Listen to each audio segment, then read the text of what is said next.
Want to be unforgettable in every conversation, even if you're shy? Here's something wild. Within just 7 seconds, people form an impression of you.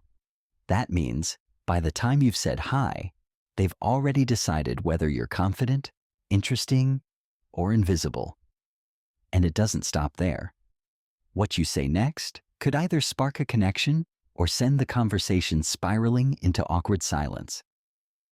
Now, imagine if you could walk into any room, whether it's a networking event, a party, or just the office kitchen, and instantly click with anyone. That's exactly what How to Talk to Anyone by Leil Lowndes teaches you to do. It's a powerful toolkit packed with 92 simple yet shockingly effective techniques to help you master conversations, make unforgettable first impressions, and build rapport effortlessly. If you've ever felt socially anxious, blanked out during small talk, or replayed a conversation in your head wondering what you should have said, you're not alone. I've been there too. That's why I dove deep into this book and started testing these strategies in my everyday life. I've personally applied these tools, from the classic sticky eyes trick to secret conversational openers that make people feel like they've known me for years. And trust me, it works. I've had more meaningful conversations in the past few months than in the last few years. And here's the best part. You don't need to sit and take notes. You can listen while multitasking, driving, working out, cooking, whatever works for you. I've broken this audiobook into easy-to-follow chapters with timestamps and rapid-fire recaps in the description. And if you're wondering whether the physical copy is worth buying, think of this as your free preview. There's a link in the description if you want to grab it on Amazon. Before we dive into the strategies that'll make you unforgettable in any conversation, do me a quick favor. Subscribe to the channel and let me know in the comments where you're tuning in from. I love seeing this community grow, one confident communicator at a time. Ready to level up your people skills? Let's get into How to Talk to Anyone by Leil Lowndes. Part 1. First Impressions.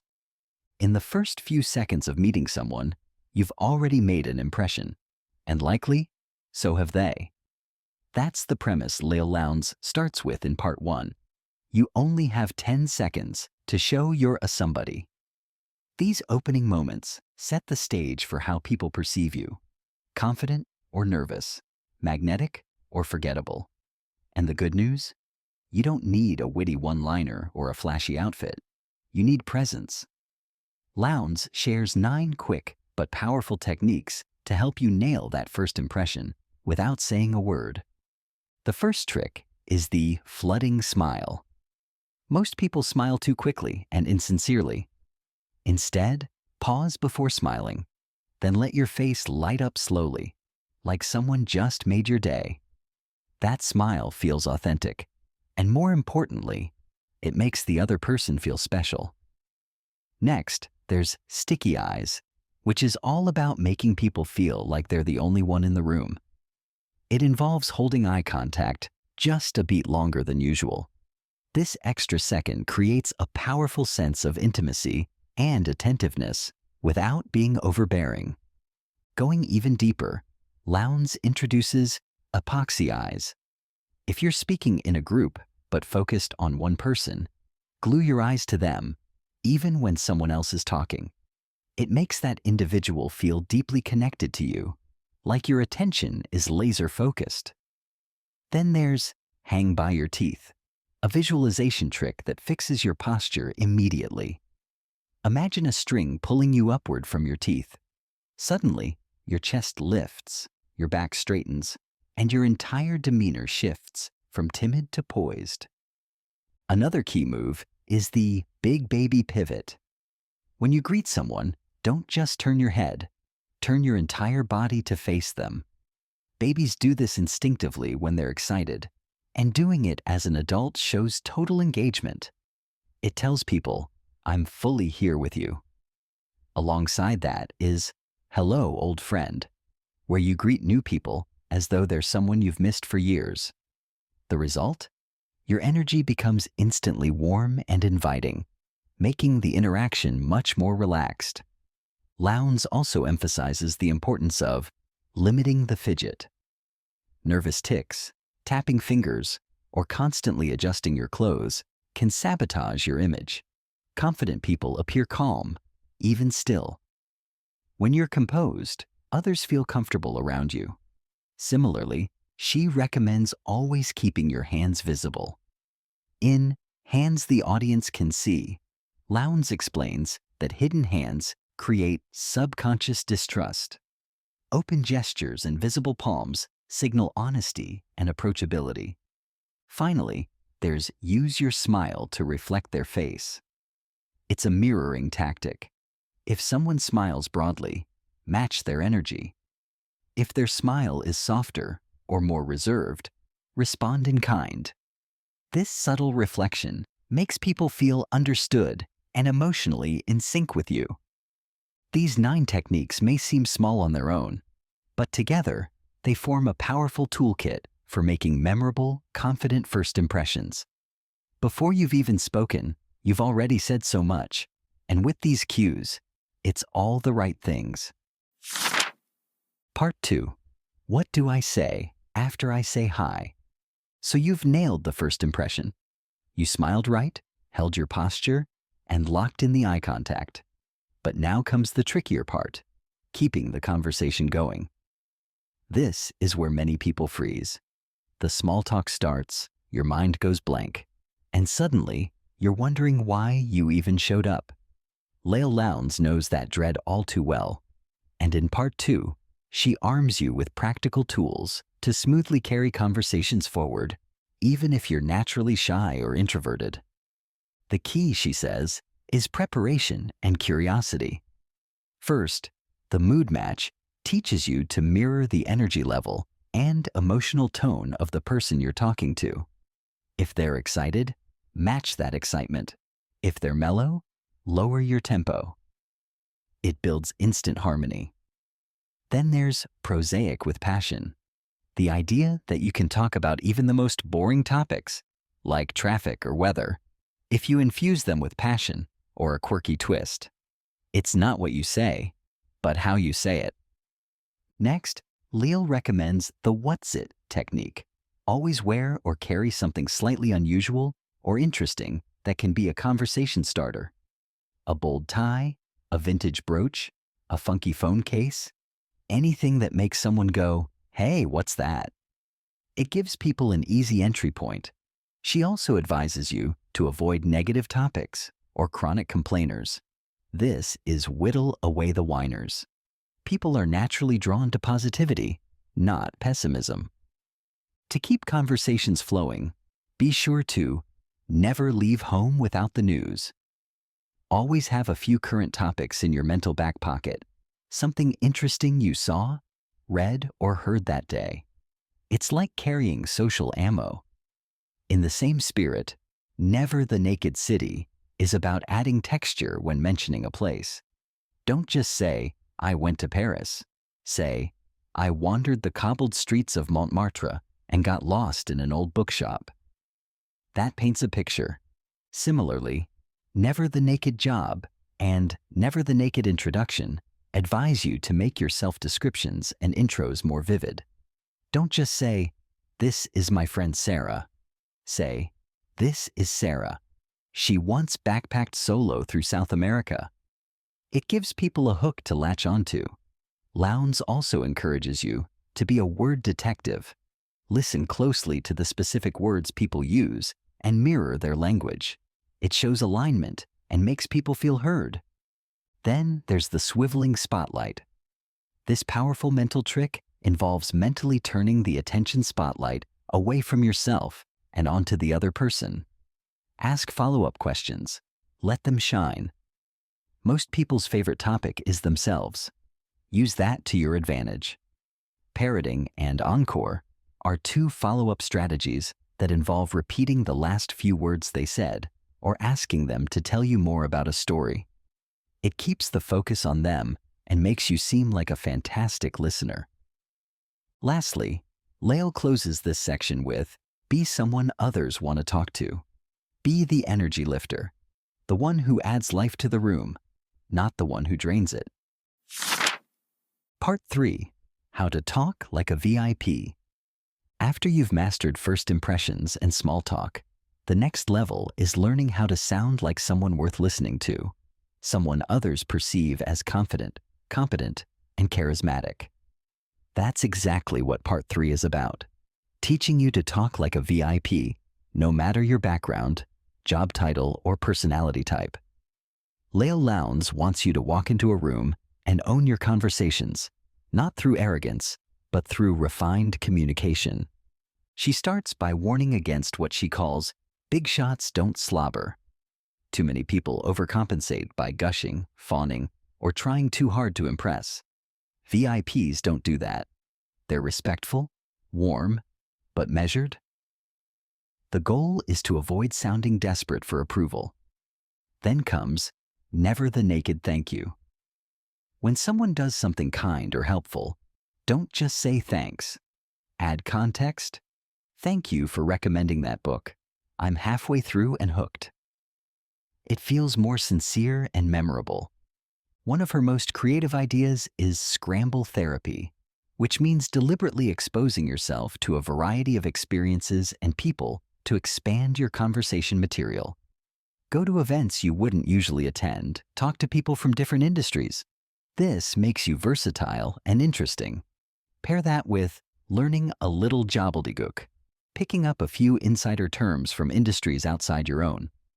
For example, knowing a bit of real estate lingo or tech slang helps you hold your own and instantly bond with professionals in that field. A big one in this section is use a top-of-the-line memory. This is about remembering people's names, details, preferences, basically treating them like they matter. The more details you recall about someone, the more respected and appreciated they feel. It's a tiny effort that brings huge results. Then she introduces, call a spade a spade. VIPs don't hide behind fluff. They communicate clearly, directly, and confidently. It's not about being blunt, but being unambiguous. Of course, compliments can be powerful when used correctly. That's where the killer compliment comes in. Generic praise like, you're smart or nice job is forgettable. A killer compliment is specific and thoughtful. You have this amazing way of simplifying complex ideas, or your presentation hit the perfect balance of detail and storytelling. People remember that. She also emphasizes the importance of recognizing subtle social cues and gestures. Little things mean a lot. Noticing someone's effort, a new haircut, or a well-crafted email shows attentiveness and builds trust. To refine your communication even further, Lowndes suggests, talk to the mirror. Practice your expressions, tone, and even your smile. See how you come across, and tweak your delivery. A recurring technique in her arsenal is echoing. It shows up across multiple parts of the book because it's that effective. Repeat the last few words someone says to you. It builds instant rapport and makes people feel like you're on the same wavelength. And then there's the broken record, where you calmly repeat your point when someone resists or challenges you. It's assertive without being aggressive. Finally, she ends this section with the premature we. Start using we language early on in conversations. Phrases like we book lovers or we tech nerds create an instant sense of belonging and unity, even between strangers. This section is all about subtle power. No bragging, no over-explaining.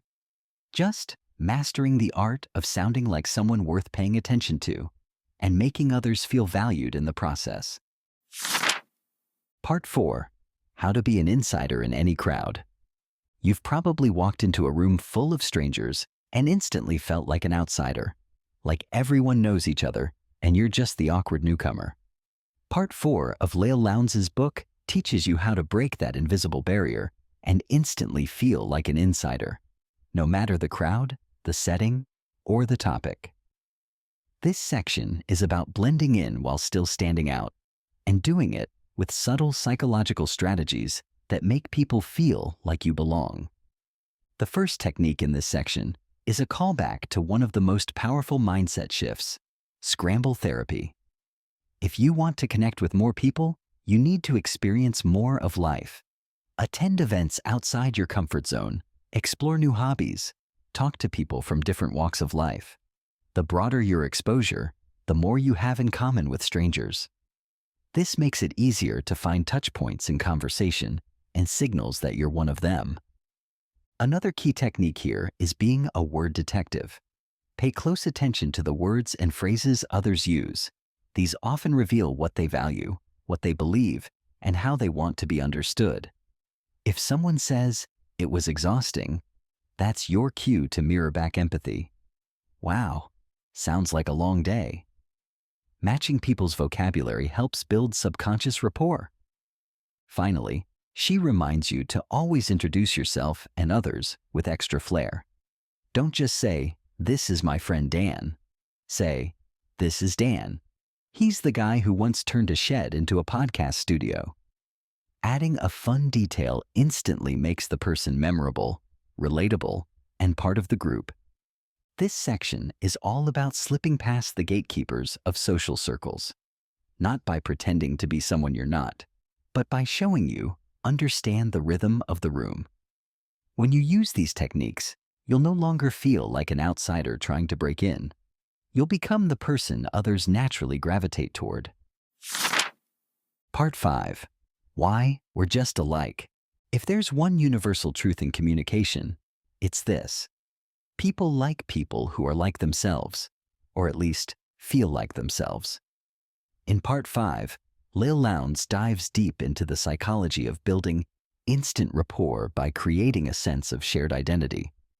When done right, people walk away thinking, "I don't know what it is, but I really like that person." Spoiler, it's not magic, it's technique. Lowndes opens this section with a warning about a common mistake. Kill the quick "me too." Many of us rush to relate by immediately jumping in with our own similar experience. While the intention is good, it can come off as one-upping or hijacking the conversation. Instead, let their moment breathe. Acknowledge it fully before adding your own. The subtle difference is powerful. It shows you're not just listening to respond, but truly absorbing their story. Then there's communication. This technique is all about making your language revolve around the other person. Use the word "you" more than "I." For example, instead of saying, "I'm happy we met," say, "You're so easy to talk to. I'm really glad we met." Shifting the spotlight toward them instantly makes you more likable and engaging. Another psychological hack is the exclusive smile.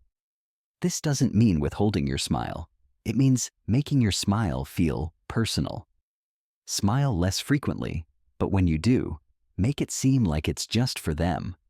This builds intimacy and makes your expressions feel more authentic. Similarly, avoid tired expressions and cliches.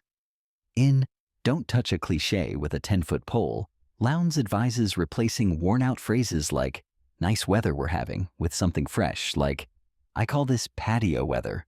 You a coffee or cocktail person?" It sparks engagement. She brings back, use a top-of-the-line memory in this section too. Remembering someone's previous stories, preferences, or even names of their pets or kids shows you care, and that you're not just talking to fill silence.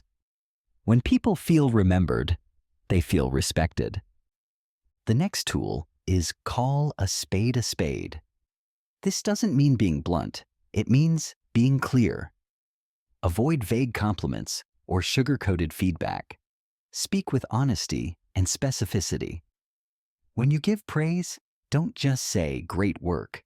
Say, "That closing argument you made tied everything together perfectly." That kind of precision makes your words land with more impact. And don't forget, little things mean a lot. It could be noticing someone switched from glasses to contacts, or that they're drinking oat milk now instead of cream. These observations, dropped casually into conversation, make others feel seen. By the end of this section, you realize that building connection isn't about being charismatic. It's about being intentional. These techniques are your bridge to others' hearts. When people feel like you get them, you don't just make conversation, you make relationships. Part 6. The Power of Praise, the Folly of Flattery. We all love being complimented, but there's a fine line between praise that makes us feel seen and flattery that makes us feel suspicious. In Part 6, Leil Lowndes unpacks how to master the art of genuine praise, the kind that builds trust, strengthens relationships, and makes people light up from within. She also shows us what not to do, because misfired flattery can actually damage rapport more than silence ever could. The first principle is this: real praise is specific. In the technique Bear the Phrase, Lowndes explains that vague compliments like "good job" or "you're so smart" don't land the way we think they do. They're forgettable at best, suspicious at worst. Instead, dig into details. Tell someone, "The way you explained that concept was so clear. It made something complicated feel easy." That feels thoughtful and authentic. Then there's "little things mean a lot." This is the art of observing tiny, often overlooked details, like someone's handwriting, their punctuality, or their consistent calm in chaotic situations, and appreciating it out loud.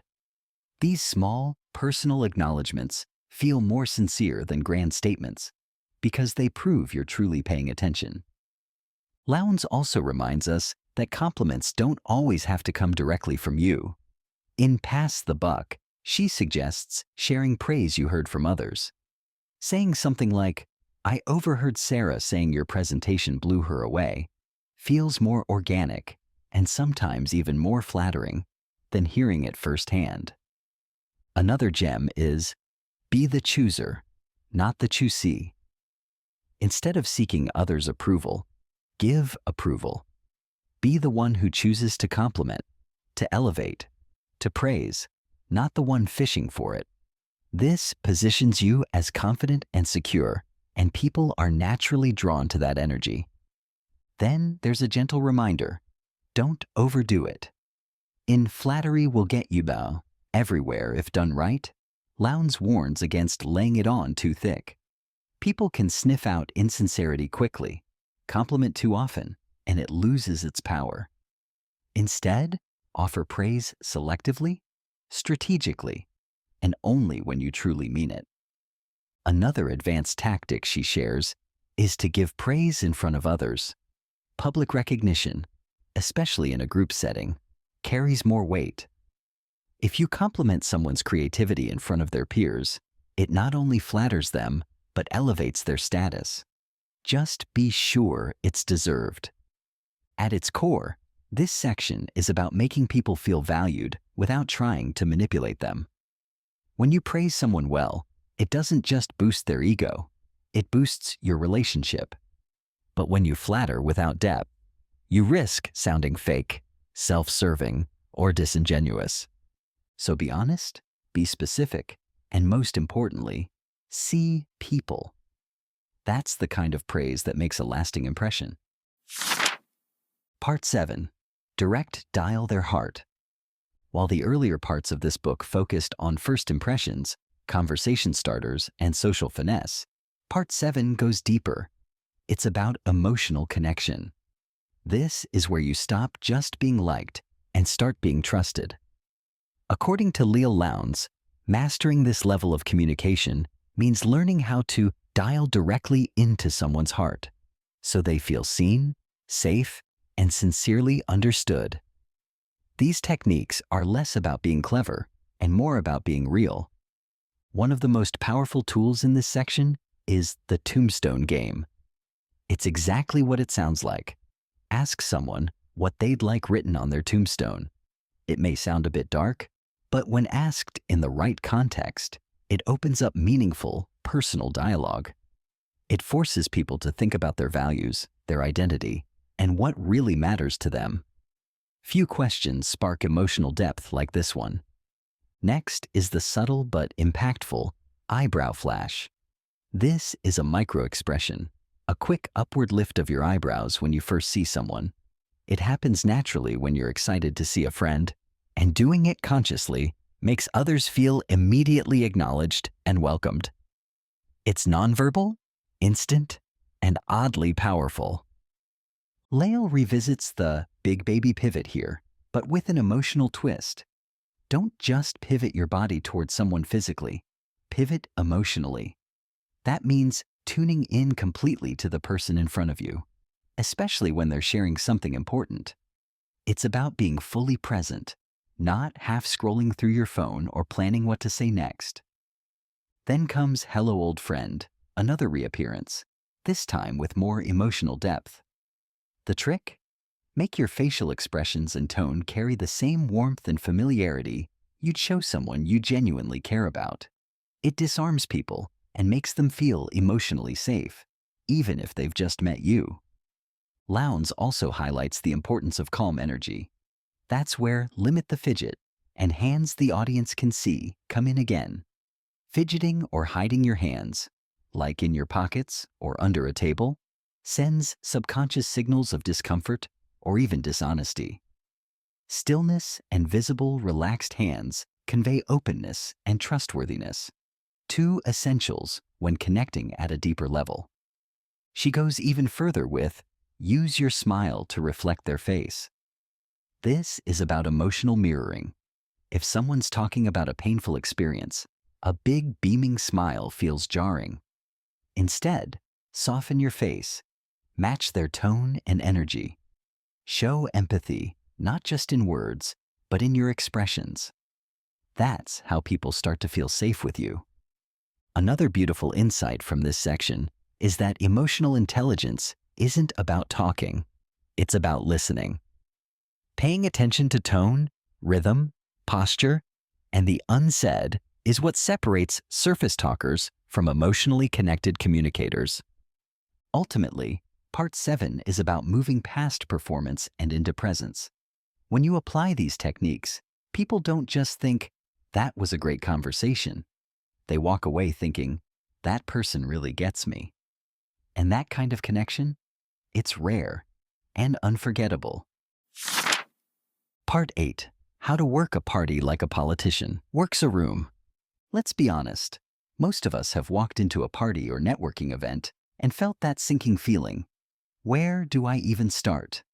You look around, everyone seems to be engaged in a conversation already, and you're wondering how to sneak out without being noticed.